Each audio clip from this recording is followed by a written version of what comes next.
FM 106.50เมกะเฮิรตซ์FM เพื่อการศึกษาก็วิทยาลัยส่งนครลำปางในวันพฤหัสบดีที่12เดือนธันวาคม2567ในช่วงเวลา6 โมงจนถึง1 ทุ่มในวันนี้วันที่12เดือน12นะวันที่12เดือนธันวา12เดือน12เราศรัทธาญาติโยมทั้งหลายแหมเกิงเดือนปี67ก็จะได้เสร็จสิ้นเมียนแล้วเด้อศรัทธาอีป่อยแม่ทั้งหลายวันเวลาก็ผ่านไปอยู่ใจ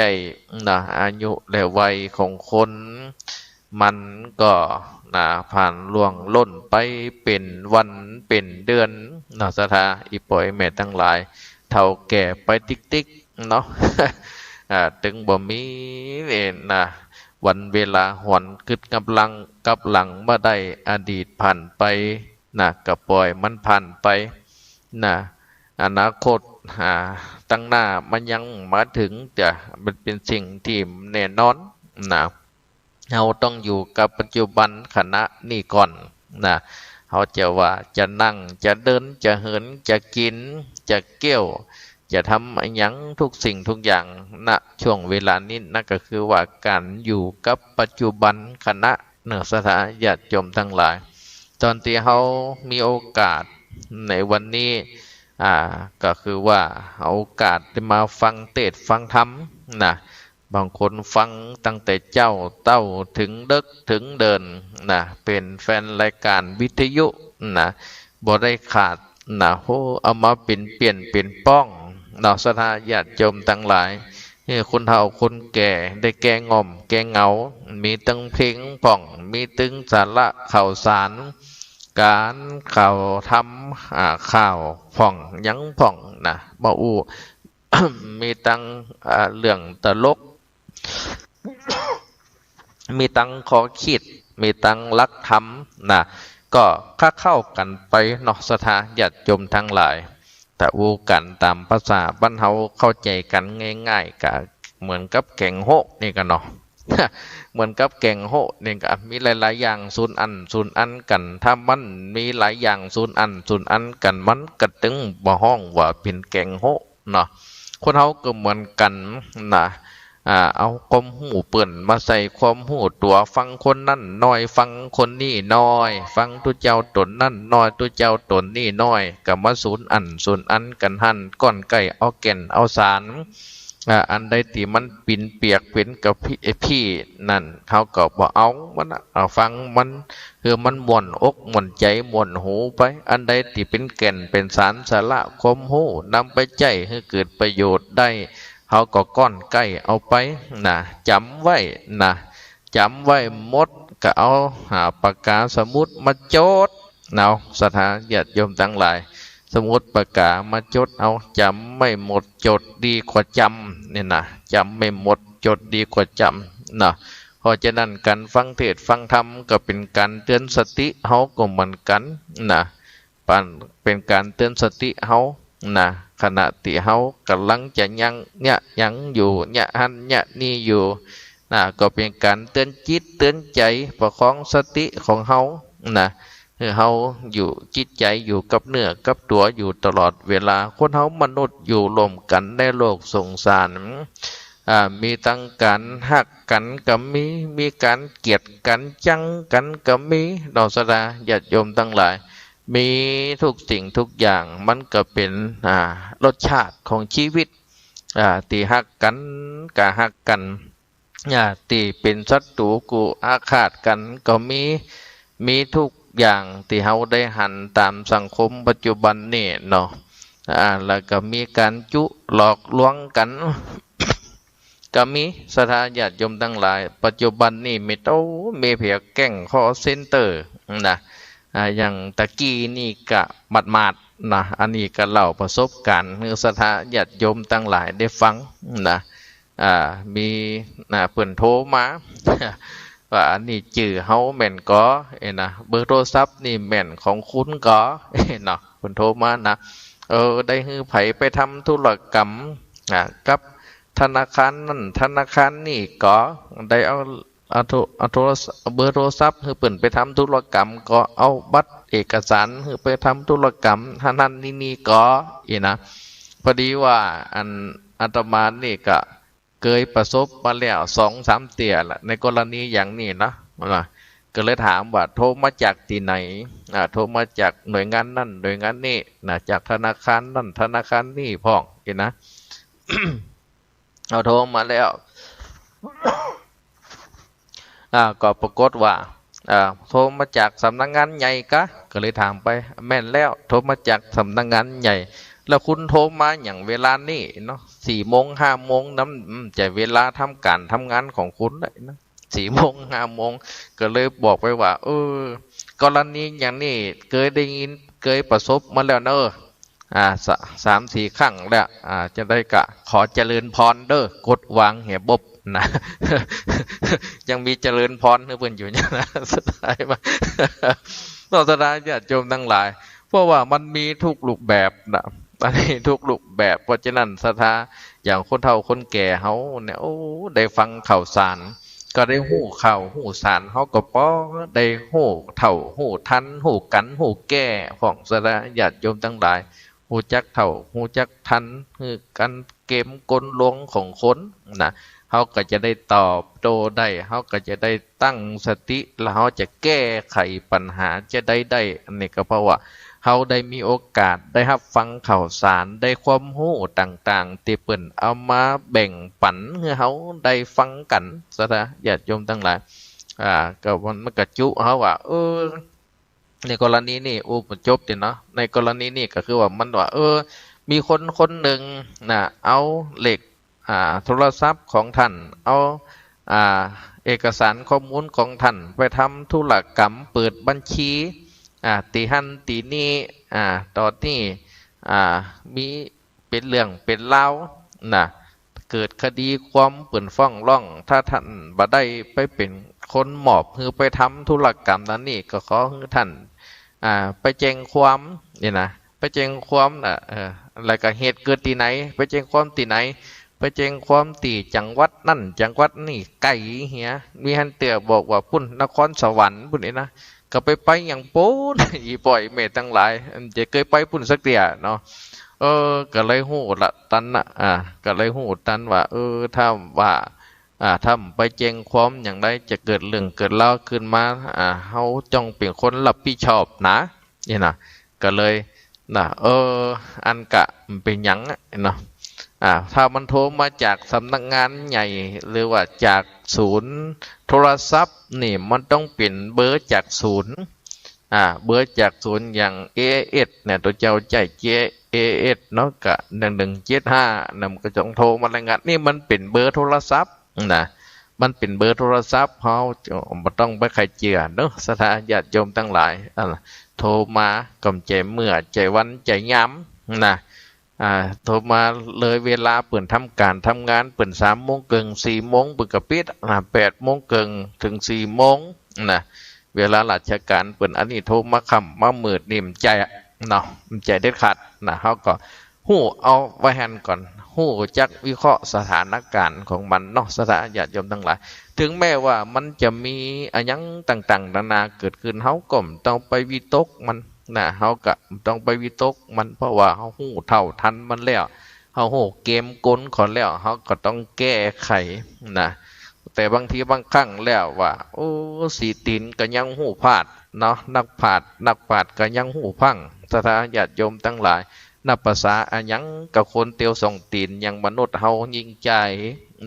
บางทีบางครั้งสติปัญญาคนมันเหมือนกันคนที่กล้าจะหลอกจะลวงคนใดเนี่ยมันมีวิทยายุทธ์จ้ะ มันมีวิทยายุทธ์สถานญาติโยมทั้งหลายอูปะเลาะอูหลอกอูลวงเก่งเด้อเก่งขนาดถ้าเขาหมุดตันมันไม่มันเตียงกดหันกดนี่ฟังหันฟังนี่เผลอไปกดโดยมันที่มันบอกนั่นบางเตียเขาก็เป็นการไปส่งข้อมูลให้มันโดยปริยายโดยเตียเขาหูกับเขา เพราะฉะนั้นแล้วอีพ่ออีแม่ผู้ฟังรายการโดยเฉพาะผู้สูงอายุนี่ก็คือระมัดระวังเนาะนะระมัดระวังเอาเพราะฉะนั้นต่อเมื่อมันจะเกิดเหตุการณ์อะไรหยังขึ้นก็อย่างมีตั้งคนหักมีตั้งคนพิษมีตั้งคนเถียงกันมีคนจุหลอกลวงกันเฮาอยู่ในโลกมนุษย์สงสารเฮาก็ขอให้ได้เข้าใจว่าจังมันเตอะคนเฮานี่มันมีจิตใจบ่เหมือนกันนะมีจิตใจบ่เหมือนกันสิ่งที่ทำได้ในทางพุทธศาสนาในกรณีอย่างนี้มันเกิดขึ้นเฮาก็อยากจะได้ส่งความฮักความเมตตาต่อกันเนี่ยถึงแม้ว่าเขาจะโทรมาจุมาหลอกเฮาตกเป็นเหยื่อก็จริงนะเฮาก็ยังสามารถที่จะส่งเมตตาให้เขาได้ก่อนนะเมตตาให้เขาได้ยกเลิกความคิดการกระทำอย่างนี้เขาก็มีสิทธิ์ทำได้ก่อนนะสถาญาติโยมทั้งหลายเพราะฉะนั้นเรื่องของเมตตาวันนี้ก็ใครมาจากับสถาญาติโยมอีพ่ออีแม่พอออกไม่ออกผู้ฟังท่านทั้งหลายในเรื่องของเมตตาภาวนาเมตตาภาวนานี่สถาญาติโยมอีพ่ออีแม่ทั้งหลายก็คือเปรียบเสมือนดังกันแผ่เมตตาจิตแผ่เมตตาจิตโดยจิตใจอันบริสุทธิ์สงบแผ่เมตตาจิตในกรณีคำว่าแผ่กับคำว่าอุทิศนี่ต่างกันคำว่าแผ่นี่ก็คือว่าเฮือกับคนที่มีชีวิตจิตใจอยู่คำว่าอุทิศนี่ก็คือว่าเฮือสำหรับผู้ที่เสียชีวิตไปแล้วมันต่างกันนะเพราะฉะนั้นเมตตาภาวนานี่ประดุจจะดังการแผ่การแผ่ส่วนบุญการแผ่เมตตาการแผ่น้ำจิตน้ำใจปรารถนาให้คนที่เป็นที่ฮักของเฮานั่นอยู่เย็นเป็นสุขโดยใจของเฮานึกคิดไปหาเขาอย่างเฮาอยู่กับป่อกับแม่กับปีกับน้องแต่บางทีบางครั้งเฮามีโอกาสไปทำบุญต่างถิ่นต่างฐานบัดได้อยู่พร้อมหน้าพร้อมตากันเฮาทำบุญสุนทานเสร็จแล้วก็สามารถแผ่ส่วนบุญนั่นให้กับผู้เป็นป่อเป็นแม่เป็นปีเป็นน้องก็เฮาได้เพราะฉะนั้นวิธีการก็ว่าเมตตาภาวนานี่สถาญาติโยมทั้งหลายก็ถือจัดได้ว่าเป็นกรรมฐานชนิดหนึ่งที่สามารถฝึกหัดพัฒนาตัวเก่าให้ได้นำมาปฏิบัติเพื่อเป็นหลักธรรมประจำใจของเขาก็ได้สถาญาติโยมทั้งหลายจะนำมาปฏิบัติเพื่อเป็นพื้นใจก่อนที่เขาจะไปลงมือปฏิบัติสมมติว่าจะไปปฏิบัติกรรมฐานนั่งภาวนาก็ถือว่าเป็นเมตตาภาวนานี่ก็ถือว่าเป็นพื้นฐานเป็นพื้นฐานคือทำจิตใจให้บริสุทธิ์ผ่องใสเสียก่อนโดยเรียกว่าเป็นพื้นฐานเสียก่อนคำว่าเมตตาภาวนานี่สถาญาติโยมพอออกไม่ออกทั้งหลายคำว่าเมตตานั่นก็คือว่าความฮักความปรารถนาใครให้คนมีความสุขเป็นการแผ่ไมตรีจิตเป็นการแผ่ไมตรีจิตจากคนที่อยู่ตีหนึ่งไปหาคนที่อยู่ตีหนึ่งแผ่ไมตรีจิตเนี่ยก็คือแผ่ใจจิตใจเพื่อไปผูกมิตรไมตรีกับคนที่อยู่แฮมตีหนึ่งได้ก่อนสถาเมตตาภาวนานี่แล้วก็แผ่ไมตรีจิตไปหาคนก็ได้แผ่ไมตรีจิตไปหาทรัพย์ประวัติสัตว์ทั้งหลายทั้งปวงท่วนหน้ากันให้มีความสุขก็ได้สถาเพราะเกิดจากการเมตตาภาวนานี่แหละเพราะฉะนั้นเมตตาเป็นหลักธรรมหนึ่งในทางพุทธศาสนาที่พุทธศาสนิกชนจะพูดเฮานี่ปฏิบัติกันมาอย่างเมินนานสถาญาติโยมทั้งหลายเป็นหลักคำสอนในพระพุทธศาสนากระทั่งนี้ก็เพราะว่าเมตตานั่นนำคุณประโยชน์มาให้แก่ผู้ปฏิบัติและก็สังคมโดยรวมเมตตานี่เป็นความฮักความเยื่อใยเป็นการประพฤติที่ทำให้เกิดเยื่อใยมิตรไมตรีสัมพันธ์ต่อกันและกันสถาญาติโยมพอออกไม่ออกทั้งหลายเพ เพราะฉะนั้นประโยชน์แห่งการเจริญเมตตานะคือว่าเมตตาภาวนาเนี่ยศรัทธาญาติโยมอีป่อยแม่ผู้ฟังทั้งหลายการเจริญเมตตาภาวนามีประโยชน์นะมีประโยชน์อย่างมากมายมหาศาลนะแม้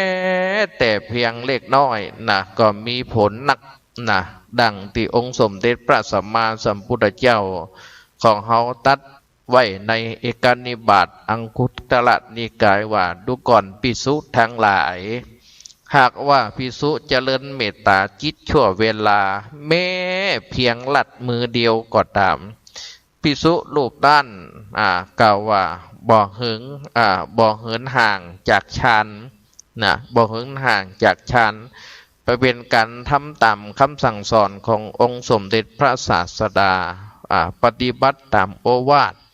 นะเพราะฉะนั้นแล้วผู้ที่มีจิตเจริญเมตตาเพียงชั่วระยะเวลาเพียงลัดมือเดียวแต่อันสถาเพียงชั่วคู่ชั่วขณะนะเพราะว่ามันเกิดจากจิตใจนะมันเกิดจากจิตใจเมตตาคือแผ่ความหักไปหาคนใดคนหนึ่งเพียงแต่บึดเดียวนะใจชั่วขณะหนึ่งนะพระพุทธองค์ยังตรัสว่าเป็นพ้นที่บ่ห่างจากฌานเพราะขณะจิตใจของเขานั่นปรารถนาความหักไปหาคนอื่นก็คือเขาสงบนิ่งละพอสงบนิ่งแล้วปุ๊บเขาแผ่เมตตาจิตไปหาคนอื่นอันนี้ก็ห้องว่าเมตตาภาวนานะเขาแผ่เมตตาจิตไปหาคนอื่นก็ถือว่าช่วงนั้นเขามันสงบจิตใจนะก็เหมือนกับว่าเป็นฌานที่เกิดขึ้นนะเป็นฌานที่เกิดขึ้นญาติโยมพอออกไม่ออกทั้งหลายเพราะฉะนั้นประโยชน์ของการเจริญเมตตาภาวนาเนี่ยคือหนึ่งคือบ่ห่างจากฌานสองคือมีผลมากกว่าคือวัตถุสิ่งของสามก็คือว่าคือสมบัติเป็นอันมากนะคำว่ามีผลมากกว่าคือวัตถุสิ่งของหรือวัตถุทานเนี่ยนะการเจริญเมตตาเนี่ยศรัทธาญาติโยมทั้งหลายมีผลอานิสงส์มากกว่าการฮือทานซึ่งพระพุทธเจ้าของเขาได้ตรัสไว้นะว่านะภิกษุทั้งหลายผู้ใดฮือทานร้อยหม้อก็ตามในเวลาเจ้านะถวายแด่พระสงฆ์ฮือทานร้อยหม้อก็ตามนะร้อยหม้อใหญ่ก็ตามร้อยหม้อน้อยก็ตามศรัทธาญาติโยมทั้งหลายนะผู้ใดเจริญเมตตาจิตนะในช่วงตอนเจ้าโดยที่สุดชั่วการบุคคลนั่นก็ถือว่าได้เจริญเมตตาจิตแล้วเมตตาภาวนานี่นะได้เจริญเมตตาจิตแล้วศรัทธาญาติโยมพ่อออกแมวทั้งหลายเพราะฉะนั้นแล้วสำหรับคนที่อยู่โดยเมตตาคนที่อยู่โดยเมตตาย่อมมีธรรมคู่กับชีวิตอยู่ก็คือว่าเมตตาพรหมวิหารเมตตาพรหมวิหารคือว่าคำว่าเมตตาอยู่ในหลักธรรมจิว่าพรหมวิหารธรรมสี่ก็คือเมตตามุทิตาอุเบกขาเนี่ยนะศรัทธาญาติโยมทั้งหลายเพราะฉะนั้นแล้วเนี่ยอยู่ในเมตตาพรหมวิหารสี่เพราะฉะนั้นคนที่มันเจริญเมตตาภาวนาอยู่ตลอดเวลานั่นศรัทธาญาติโยมทั้งหลายมีอานิสงส์ถึง11ประการด้วยกันมีอานิสงส์อยู่11ประการด้วยกันคือนอนก็เป็นสุขหนึ่งละสองตื่นก็เป็นสุขสามบ่ฝันให้สี่เป็นคนที่เป็นที่ฮักของมนุษย์ทั้งหลายห้าเป็นที่ฮักของอมนุษย์ทั้งหลายคำว่าอมนุษย์ก็คือว่าปัจจัยคนนั่นนะอาจจะเป็น อาจจะเป็นเทพะอาหักอย่างนี้เป็นต้นศรัทธาญาติโยมทั้งหลายหกเทวดาทั้งหลายก็ย่อมคอยฝ่อเฝ้ารักษาเพราะคนมีเมตตาภาวนาอยู่ตลอดเจ็ดก็คือภัยยาพิษศัตรูสาตาทั้งหลายบ่มากรรมมากายอย่างเฮาได้เจ็บได้ใหม่ได้แปดก็คือว่าจิตของคนที่มันเจริญเมตตาภาวนาเนี่ยย่อมมีสมาธิได้เร็วเก้าก็คือผิวหน้าผ่องใส10ก็คือบ่หลงตายเขาว่าบ่หลงตายในที่นี้เขาจะสังเกตได้จากตรงไหนศรัทธาญาติโยมทั้งหลายก็คือว่าตายอย่างสงบ เหมือนคนนอนหลับไปบ่ได้อันนี้ในห้องว่าบรรลงตายนะ11ก็คือเมื่อบ่บรรลุถึงคุณธรรมเบื้องสูงได้นะอย่างต่ำที่สุดเมื่อตายไปแล้วก็จักไปบังเกิดในพรหมโลกสถาญาติโยมทั้งหลายเมตตาภาวนานี่มีอยู่สองประเภทนู้สถาอีป่ออีแม่ผู้ฟังทุกผู้ทุกท่านมีอยู่สองประเภทก็คือว่าการแผ่โดยเจาะจงห้องว่าโอทิสะภารณานะประการที่สองคือการแผ่โดยบ่ได้เจาะจงเรียกว่าอโนติสะภารณาเข้ามาดูความหมายของมันความแตกต่างของมันจะได้การแผ่คือว่าแผ่เมตตาโดยเจาะจงที่ห้องว่าโอติสะภารณาก็คือว่าเป็นการแผ่เมตตาปรารถนาให้เกิดความสุขความเจริญให้แก่บุคคลใดบุคคลหนึ่งเช่นว่าปิตามารดาครูบาอาจารย์เพื่อนสนิทมิตรสหายหรือแก่บุคคลใดบุคคลหนึ่งพวกใดพวกหนึ่งที่เขานึกถึงผู้มีพระคุณก็ตามผู้ที่สนิทชิดเชื่อกันก็ตามผู้ที่เกี่ยวข้องกับในคนในครอบครัวก็ตามเขาจะอยากจะได้ในกรณีนี้แผ่โดยจงเขาอยากจะปรารถนาแผ่ส่วนบุญที่เขาทำเนี่ยคือกับคนอื่นโดยก็ขอสมมุติว่าถ้าเป็นพ่อเป็นแม่ก็ขอให้มารดาบิดาของข้าพเจ้ามีความสุขบ่มีความทุกข์ภัยทั้งสิ้นประสบแต่สิ่งที่น่าปรารถนาเขาก็ลำลิลำไรไปด้วยความตั้งจิตตั้งใจอย่างนี้เรียกว่าแผ่โดยเจาะจงของหลักของเมตตาภาวนาคือแผ่ไม่ตีจิตไปหาเขาว่าแผ่โดยบ่เจาะจงก็อย่างที่เขาเนี่ยกันถึงวันนี้สถาญาติโยมทั้งหลายแผ่โดยบ่เจาะจงก็คือแผ่เมตตาไปยังสัตว์ทุกหมู่ทุกเหล่าทั้งหมดทั้งมวลทั้งปวงที่อยู่ในโลกสงสารโดยบ่ได้เจาะจงเปล่าเป็นบุคคลใดบุคคลหนึ่งหรือผู้ใดผู้หนึ่งดังที่เขาได้เนี่ยกันเป็นประจำสัพเพสัตตาอันว่าสัตว์ทั้งหลายทั้งมวลอย่างที่เขาได้ว่ากันอันนี้เรียกว่าอโนทิสะภารณาอโนทิสะภารณาคือการแผ่โดยบ่เจาะจงให้สัตว์ทั้งหลายมีแต่ความสุขเด้อไปมีเวรมีกรรมไปปิดเบียนกันอย่าไปมีความตุกกายตุกใจหักจาตนเนื้ออยู่เป็นสุขเด้ออันนี้เรียกว่าแผ่โดยบ่เจาะจงเพราะฉะนั้นเมตตาภาวนามีอยู่สองประเภทที่แผ่โดยเจาะจงก็คือว่าประสงค์ใจนึกหาคนผู้ที่เฮาฮักด้วยความเมตตาจิตแผ่โดยบ่เจาะจงก็คือว่าแผ่ทั่วไปแผ่ทั่วไปสถาญาติโยมพอออกแมวทั้งหลายการแผ่เมตตานี่สถาญาติโยมทั้งหลายเป็นการกระทำที่ทำเมื่อเขาเกิดเมตตาโดยบ่มีประมาณมีผลที่กว้างขวางมีผลที่กว้างขวางเพราะเป็นการแสดงออกถึงจิตที่เขาแผ่ไปจิตที่เขาแผ่ไปในสัตว์ที่อยู่ในโลกกว้างจิตที่เขาแผ่ไปคือกับสัตว์ที่อยู่ในโลกกว้างอันหาที่สุดหาประมาณบ่ได้กระทำให้เขาเป็นคนที่มีจิตใจกว้างขวางจิตใจกว้างขวางพระพุทธองค์สอนให้ภิกษุในพระพุทธศาสนาว่าให้มันแผ่เมตตาสามารถทำให้ผู้ที่เขานึกเขาฝันถึงเขาปรารถนาอยากจะให้เปิ่นได้รับ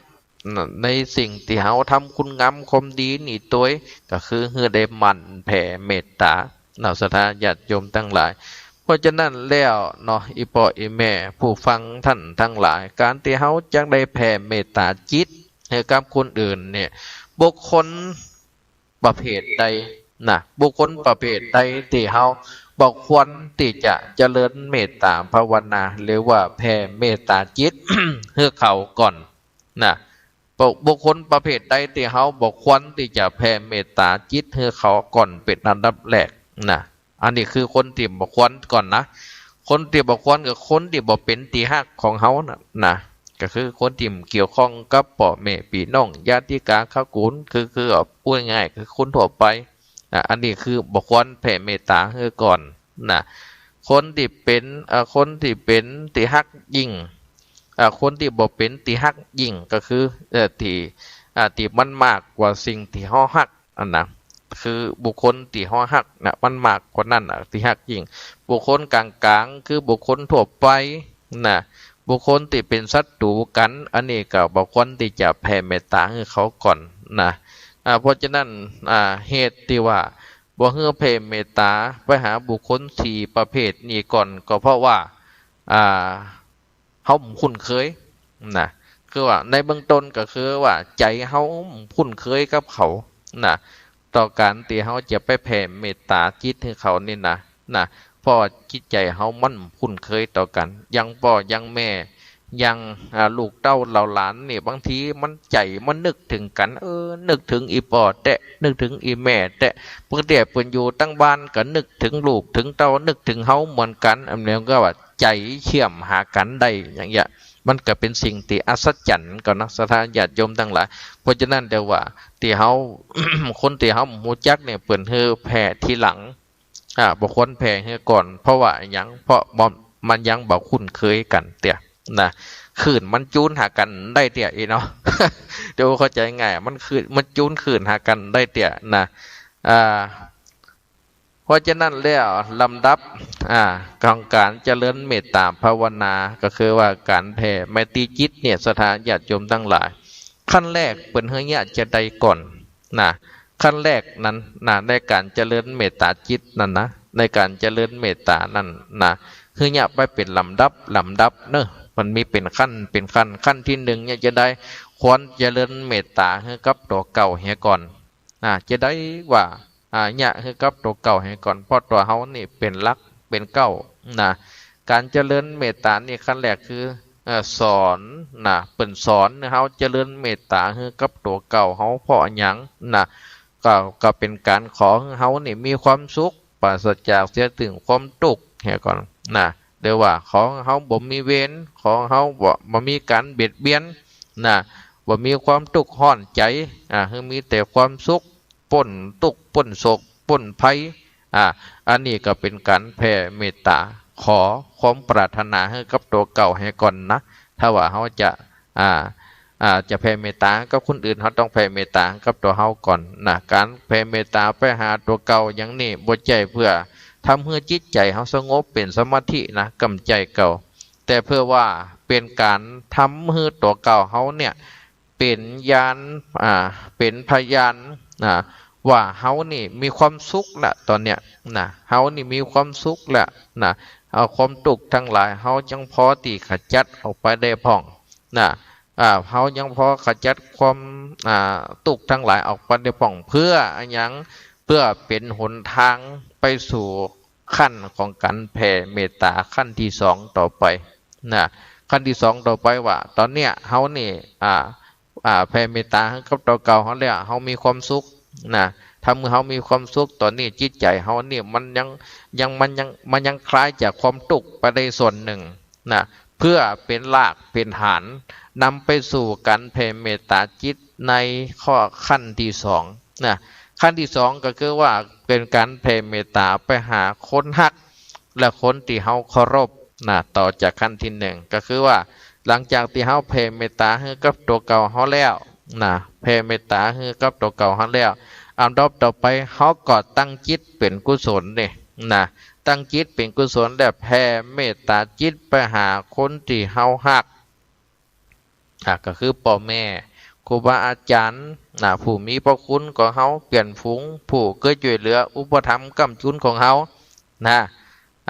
โดยที่เฮาจะระบุชื่อกระตำหรือว่าระบุชื่อกระตำปรารถนาให้คนชื่อนี้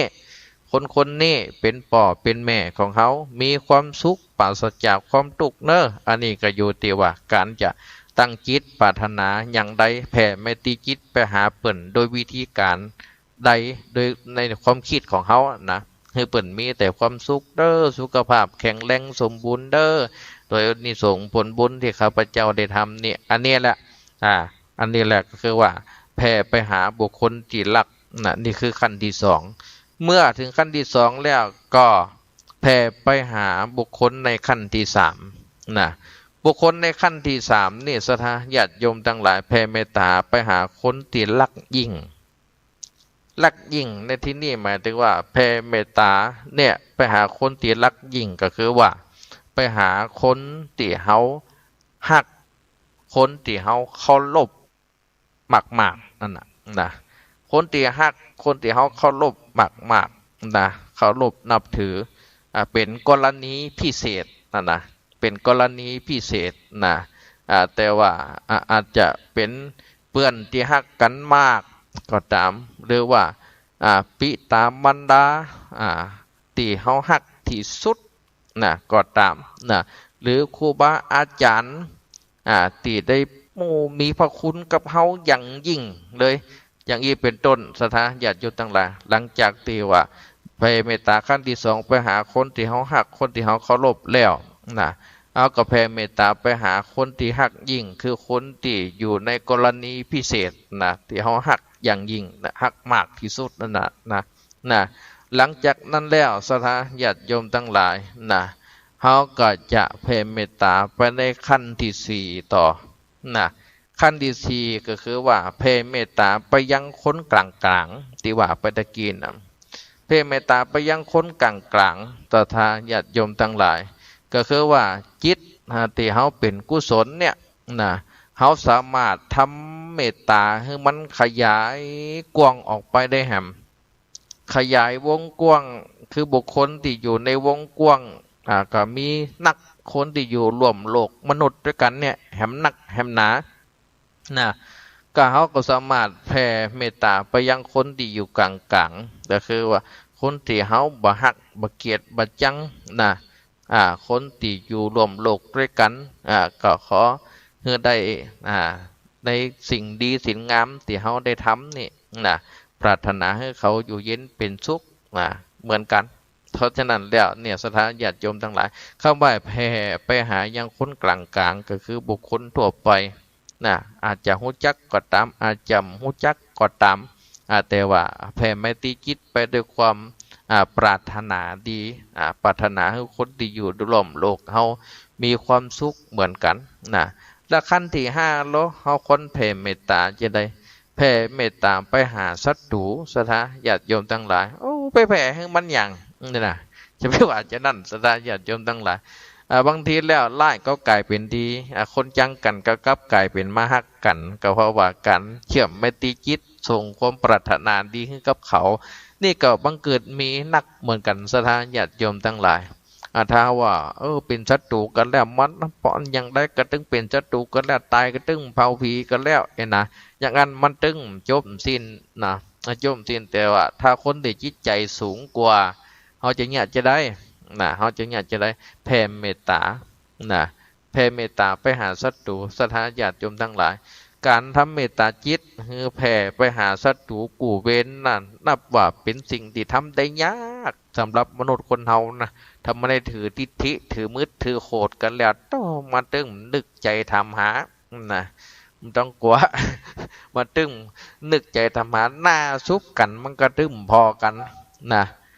หน้าซุบกันมันตึมกว่ามันเพราะว่ามันเป็นการกระทำที่ทำโดยยากนะนอกจากคนที่จิตใจสูงนะโตมันเริ่มกว่านะสนใจโลกกันนะจังมัดเตนะคนเขาเกิดมาโตอายุมันจะถึง100 ปีนะอายุมันจะถึง100 ปีเพราะยังได้กระจังมัดเตนะถ้าว่าแผ่เมตตาคือกับคนที่เป็นศัตรูกูแค้นของเขากูเว้นกูกรรมของเขามันก็เป็นสิ่งที่ทำได้ทำไมเขาถึงทำสถานญาติโยมทั้งหลายเพื่อเป็นการทำเมื่อเขาเนี่ยฝึกหัดพัฒนาตัวเก่าเขานะฝึกหัดพัฒนาตัวเก่าเขาเพราะว่าคนที่บ่มีศัตรูหรือว่า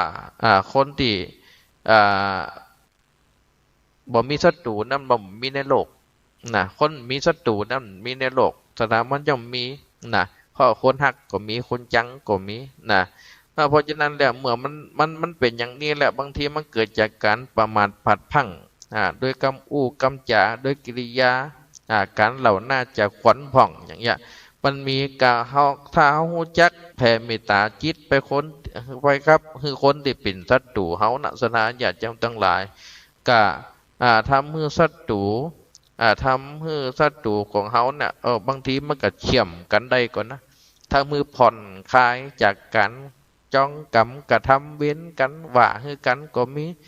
เพราะเห็นจากการที่ว่าเฮาบัดตอบบัดโตนิ่งเสียบัดไปว่าตอบบ่ไปเดียดตอบเฮากลายเป็นคนนิ่งเนี่ยถ้าเฮานิ่งเนี่ยบ่ไปโตบ่ไปตอบอันนี้ก็เป็นการสงบนะเป็นการสงบเมื่อบางทีบางครั้งศัตรูกูอาฆาตกูเว้นกูกรรมได้ยินได้ฟังได้หันแล้วก็มันตอบตัวเขาก็ทำเมื่อเขาเนี่ยคล้ายจากความผูกแขนผูกพยาบาทเขาไปส่วนหนึ่งนะจนสุดท้ายแล้วแต่เขาเนี่ยยังสักยังแต่เลยสุดท้ายมันก็คลายไปเหี่ยนะสุดท้ายมันก็คลายไปเหี่ยกลายเป็นมากับมาดีมาอูกันก็มีอย่างที่เขาหันตัวอย่างนักหนาเนี่ยสถานญาติโยมทั้งหลายเพราะฉะนั้นถือว่าการแผ่เมตตาไปศัตรูเนี่ยกูกรรมกูเวรกูอาฆาตกันนี่เป็นสิ่งที่ได้ยากแต่ว่ามันเกินวิสัยของคนนะอย่างที่เขาหันตัวอย่างพิษกันตะกอนพิษกันแต่เนาะสุดท้ายมาดีกันเนี่ยนะไปมาหาสู่กันก็เพราะว่าอันนี้ส่งผลบุญบางทีบางครั้งแล้วมันอาจจะมดกรรมมดเว้นกันไปบางทีบางครั้งมันอาจจะเกิดเหตุปัจจัยคนใหญ่คนเฒ่าคนแก่ปืนไปเชื่อมสัมพันธ์ไม่ตีไปเตือนสติไปไปจ๋าคือเขาได้มากับดีกันก็มีบางทีเกิดว่าคนมีศีลมีธรรมอย่างที่ว่าเนี่ยแผ่เมตตาไปฮือก็มีมันโดยหลายเหตุหลายปัจจัยสถานญาติโยมทั้งหลายบางทีว่าก็เป็นเหตุปัจจัยด้วยกันหนีหลีกกันปนดีกันปนก็จำเป็นนะได้ลดทิฐิมานะลงผ่องเพราะฉะนั้นแล้วก็เป็นการยกระดับจิตใจของเขาให้สูงขึ้นเพราะฉะนั้นแล้วก็เป็นสิ่งที่ควรทำการแผ่สถานญาติโยมทั้งหลายไปหายังศัตรูของเขาเนี่ยกูอาฆาตกูแค้นหรือคนที่จ้องลั่งจ้องผ่านทำมือเขาเนี่ยได้เจ็บอกเจ็บใจเนี่ยสถานญาติโยมทั้งหลายก็เป็นสิ่งที่เขาควรทำที่ง่ายๆที่สุดก็คือว่าการน้อมจิตนะการน้อมจิตของเขาเนี่ยนะไปหาคนที่เป็นศัตรูกับเขาน้อมจิตของเขาไปหาคนที่เป็นศัตรูกับเขาหรือว่าคนที่มันแค้นมันเคืองของเขานะแล้วก็น้อมจิตไว้แล้วก็แผ่เมตตาให้เขานะน้อมจิตแล้วก็แผ่เมตตาให้เขาเนี่ยสุดท้ายแล้วมันก็ไล่ก็กลับกลายเป็นดีขึ้นมาพ่องเพราะฉะนั้นแล้วสถานญาติโยมปออกไม่ออกท่านทั้งหลายเนาะคนเฮานี่นะคนที่จะตั้งจิตผูกไมตรีถึงแม้ว่าไปโดยใจตัวเก่าด้วยกายตัวเก่าส่องหน้าสั้นตาก็ตามแต่ว่าเขาอยู่คนละตีกันเขาก็สามารถส่งจิตส่งใจไปหากันได้เตี้ยว่านึกถึงคนนั่นคนนี้แต่ตะกี้ไปทำบุญนึกถึงคนนั่นคนนี้ใครคือเปิ่นได้ส่วนบุญนี่ตัวแต่เขาก็ตั้งปรารถนาจะเนี่ยด้วยกันจะข้องว่าเมตตาภาวนาเมตตาภาวนาคือส่งไมตรีจิตไปโดยความหักความเมตตาเบิ่งแม่มันได้ส่งอย่างโทรศัพท์นี่นะส่งอย่างจดหมายก็ตามส่งอย่างข้อความนี่ก็ตามแต่ส่งจิตส่งใจไปเนี่ยสถานญาติโยมทั้งหลายเรียกว่าเมตตาภาวนาคือการส่งกระแสจิตผูกมิตรไมตรีโดยการส่งจากบุคคลหนึ่งไปสู่บุคคลหนึ่งโดยที่จำเป็นต้องอยู่ใกล้กันนะบางทีบางครั้งว่ากำลังนึกถึงตะกี้เนี่ยนะเดี๋ยวโทรมาละอย่างใจมันตันกันแต่ว่านะอย่างมันก็เป็นเหตุอัศจรรย์ที่เกิดขึ้นสถานญาติโยมทั้งหลายเพราะฉะนั้นเขาเป็นเจ้าพุทธเขามาพบพระพุทธศาสนาเขาได้เห็นโหลักของการเจริญเมตตาภาวนาก็คือว่าการที่เขาอยู่รวมโลกในมนุษย์เนี่ยเขาสามารถทำได้ด้วยสองวิธีการก็คือว่าแผ่ด้วยความเจาะจงคือป่อนั่นแม่นี่เปิดอยู่มีความสุขคือเปิดหลอกหายภัยโดยอานิสงส์อันใดที่ข้าพเจ้าได้ทำนี่ขอส่งให้เปิดนะ คือเปิ่นได้บุญที่ข้าพเจ้าได้ทำตัวเนอนะอันนี้คือว่าโดยความเจาะจงนะโดยเจาะจงก็คือทั่วไปนะอย่างที่เขาว่ากันนะขอสัตว์ทั้งหลายจงเป็นสุขเป็นสุขจะได้มีเวรกันและกันสเปสตานั่นนะเพราะฉะนั้นวันนี้อูจากับศรัทธาญาติโยมพอออกไม่ออกท่านทั้งหลายโดยวิธีการของการหูจักเมตตาคือความหักใคร่ต่อกันถึงแม้ว่าบ่ได้อยู่ช่วยเหลือใกล้กันโดยการยื่นปันสิ่งของก็ตามแต่เฮาสามารถส่งใจเพื่อเป็นไมตรีจิตเชื่อมสัมพันธ์กับบุคคลคนนั้นได้โดยการส่งคำว่าเมตตาภาวนาเนี่ยก็ส่งความหักความห่วงใยไปหากันโดยเฉพาะคำว่าเมตตาภาวนานี่ก็คือว่าเป็นการทำให้เราฝึกหัดตัวเก่าเพื่อได้นึกถึงบุคคลคนอื่นโดยจิตใจอันบริสุทธิ์เนาะโดยปราศจากสิ่งที่ทำใกล้โกรธเคียงส่อกันและกันเพื่อบ่ให้ผูกกรรมกระทำเว้นต่อกันได้เป็นการผูกเมตตาจิตไปหากันนอกสถาถ้าเมื่อเฮานอนก็เป็นสุขตื่นก็เป็นสุขบ่ฝันให้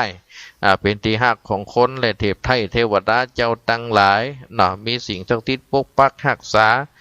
ทำให้ศัตรูทำให้หอกมีดผ้าลามมุ้ยบ่จับบ่ถูกบ่ต้องทำให้เกิดอันตรายกับเฮาได้นะผิวพรรณวรรณะผ่องใสบ่ลงตาย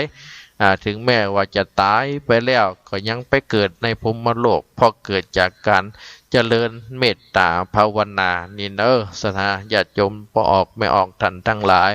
มันทำคุณงามความดีเมื่อเขาได้มีโอกาสทำคุณงามความดีแล้วส่งกระแสจิตโดยการแผ่เมตตาไมตรีจิตโดยการเจริญเมตตาภาวนาไปหาบุคคลอันเป็นที่ฮักและบุคคลอันเป็นที่ฮักยิ่งและบุคคลทั่วไปคือคนกลางๆและก็สามารถแผ่ถ้าจิตใจสูงก็สามารถแผ่ไมตรีจิตไปหายังศัตรูคู่เกณฑ์คู่เว้นคู่เกียรติคู่จังกันได้อยู่นะอันนี้ก็ถือว่าเป็นหลักและการปฏิบัติในการเจริญเมตตาภาวนาและก็บอกถึงประโยชน์ของการเจริญเมตตาภาวนากับศรัทธาญาติโยมพอออกไม่ออกท่านทั้งหลาย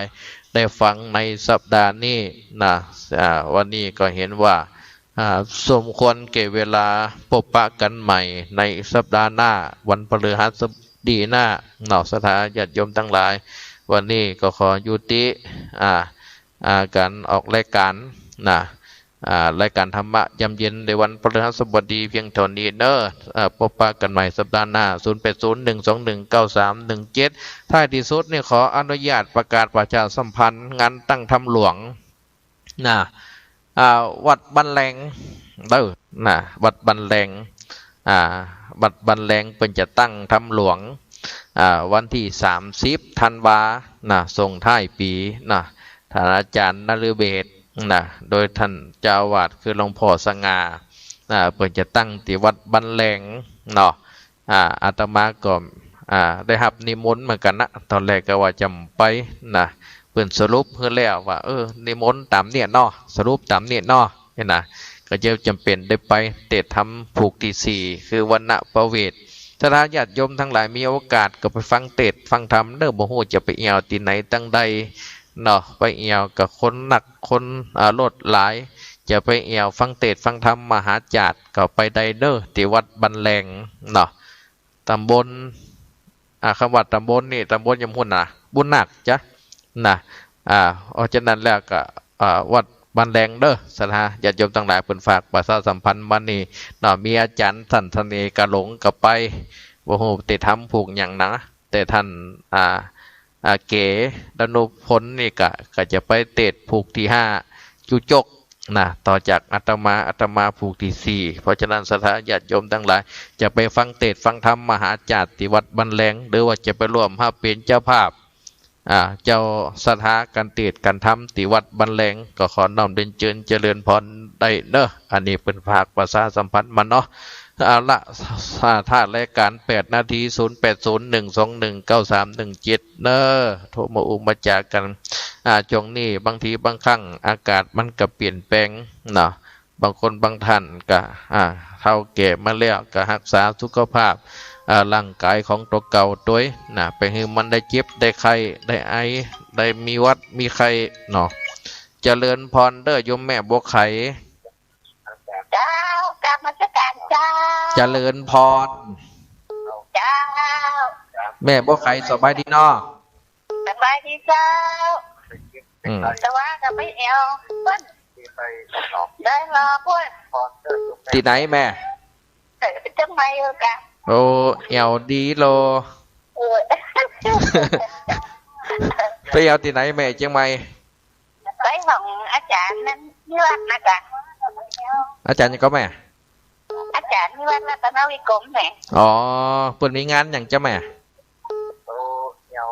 เปิดนั่นอย่างก็ทำหลวงเนี่ยอ๋อไปฟังทำหลวงแหละแต่ว่าแม่บันแรงแม่ไปก่ออย่างก็พระอาจารย์วัดบันแรงแม่ได้ไปก่อวันที่30นี่ถ้ามีโชเฟอร์ขับรถไปแอลกับไปจ้ะอ๋อมาไปกับปะกันปุ่นนะแม่เนอะเจ้าลองถามพ่อโมก่อนเจ้าบุญกรรมบุญจูนนั่นนะแม่เนอะ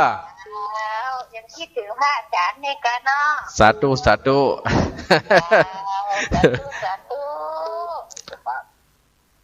เจริญพรเด้อโยมแม่บัวคำมาสการเจ้าตะปุ่นฟังชัดเจนเนาะแม่เนาะตั้งพระบาทเจ้าชัดเจนดีเจ้าโยมแม่บัวคำสบายดีเนาะสบายดีเจ้าแต่ว่าก็ไม่ใช่จังไม่อยู่แต่ว่าก็ไปได้หมดแหละ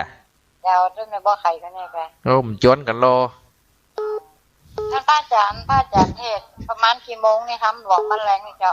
อันก่อนคงจะก่อนตอนไอ้แม่พวกดีซีนี่นะพวกดีซีประมาณกี่โมงเลยเจ้า10 โมงเกิง11 โมงเนี่ยจะกันข้อตอนกับกันหมดนะอันหลังจากนั้นกับอาจารย์เก๋ต่อเจ้า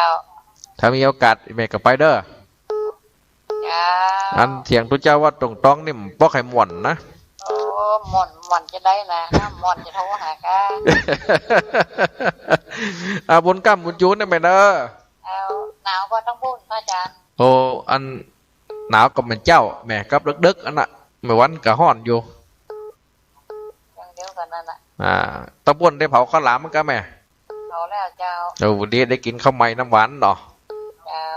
สาธุไปเด้อเจริญพรโยมแม่กับแก้ว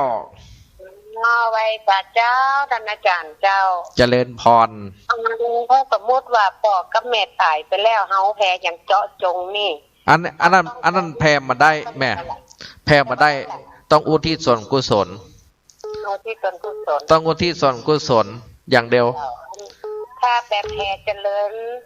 ภาวนาเจริญเมตตาคือตัวเก่านี่ได้แหละเจ้าได้อันนี้แพ้เมตตาตัวเก่านี่ได้ก็ว่าอาหารสุกิโตโหมิน่ะนะเจ้าแต่เมตตาตัวเองอาหารสุกิโตโหมิพระเจ้ามีความสุขอยู่ในอันนั้นน่ะถูกต้อง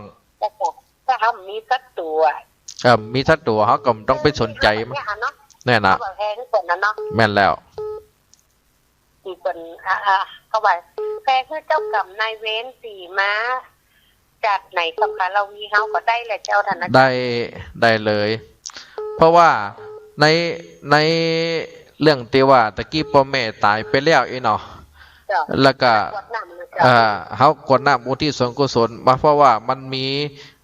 ข้อมูลในคัมภีร์วิสุทธิมรรคว่ามีพระรูปหนึ่งเปิ่นได้ถึงฌานปฏิบัติได้ถึงฌานแล้วนะได้มีฌานแต่ว่าท่านนึกถึงอาจารย์ของท่านที่ตายไปเนาะท่านนึกถึงอาจารย์ของท่านที่ตายไปรูปหนึ่งแล้วก็ท่านก็เลยแผ่กุศลไปให้นะแผ่กุศลไปให้แต่ปรากฏว่าเมื่อแผ่กุศลไปให้ในขณะที่อาจารย์เปิ่นตายไปแล้วนะ ชั้นของเปิ้นก็เข้าบ่ได้แน่ชั้นของเปิ้นก็เข้าบ่ได้แล้วพระเถระก็เลยข้องใจว่าเป็นจะได้ก็เลยไปเฝ้าถามพระพุทธเจ้านะไปถามพระพุทธเจ้าพระพุทธเจ้าก็เลยว่าไปเสาะหาสาเหตุว่าเป็นเพราะจะได้ถึงเข้าชั้นบ่ได้ท่านก็ไปเสาะหาสาเหตุแล้วก็พบว่าได้แผ่กุศลไปหายังอาจารย์ที่ลงรับดับขันไปแล้วนี่นะอันนี้ได้หนังสือเป็นกล่าวไว้นี้เนาะนะก็เริ่มแรงทัดบริหัดนะถ้าเป็นไปได้ยมแม่นิมนต์ท่านไอแพรเรื่องคนอยู่ของปีปัตตายเสียแพรจะได้แล้วกับคนตายนี่แพรจะได้วันหน้าเอาเป็นธรรมะเนาะเจ้าท่านจังสำหรับอาตมาที่ทำตลอดนี่เนาะข้าพเจ้าขอตั้งจิตอุทิศผลบุญกุศลผลนี้แผ่ไปในไพศาลทั้งบิดามารดาครูบาอาจารย์ทั้งลูกหลานญาติมิตรสนิทกันคนเหมือนกันก็เนาะไม่เนาะเหมือนกันเนาะเคยลงไปรับสมัครใช่มีส่วนได้ในอันนั้นน่ะแม่อันนั้นคือว่าแผ่อันนั้นเรียกว่าแผ่ได้กุศลผลนี้เธอที่ได้เท่านั้นแหละอันนี้ห้องว่าแผ่คือคนเป็นใช่ไหมเจ้าอันเข้าใจเจ้าเข้าใจนะแม่เนาะเจ้าบุญกรรมบุญท่านอาจารย์บุญกรรมบุญจูนะแม่เนอะใจทุกอย่างเจ้าสาธุเจริญพรโยมแม่บัวเย็นเจ้านมัสการพระอาจารย์เจ้าบัญชีหมดเก่าเย็นกำเย็นยังจื่อกำยังจื่อเนี่ยเจ้าเย็นตอนเจ้ากลางวันต้องพูดฟังชัดเจนหน่อยขึ้นดีนะแม่เนาะฟังชัดเจนเจ้าอันบัญชีหมดเก่าใกล้หันได้ไปฟังเทศอยู่ก้าบันแรงก็ย่ำหัวหนำได้ย้อนหลายแต่มีได้นะวันที่30แม่วันที่30แหละเดี๋ยวจะย้อนเขาก่อนน่ะอันตัวเจ้าจะไปสัก10 โมงเนี่ย10 โมงเกิง11 โมงจะเทศผูกที่4หลังจากนั้นจะเป็นอาจารย์เก๋วันที่26นี่ก็มีที่วัดบรรพตงานยังแม่งานฉลองกะงานอันตั้งอย่างวะตั้งทำเหมือนกันแหละแจ่มใจงานเปิ้นจ้าฉลองวิหารฉลองศาลางานปล่อยหลวงงานไปหลวงเนาะแม่เนาะเจ้าขณะนี้เวลา 19 นาฬิกา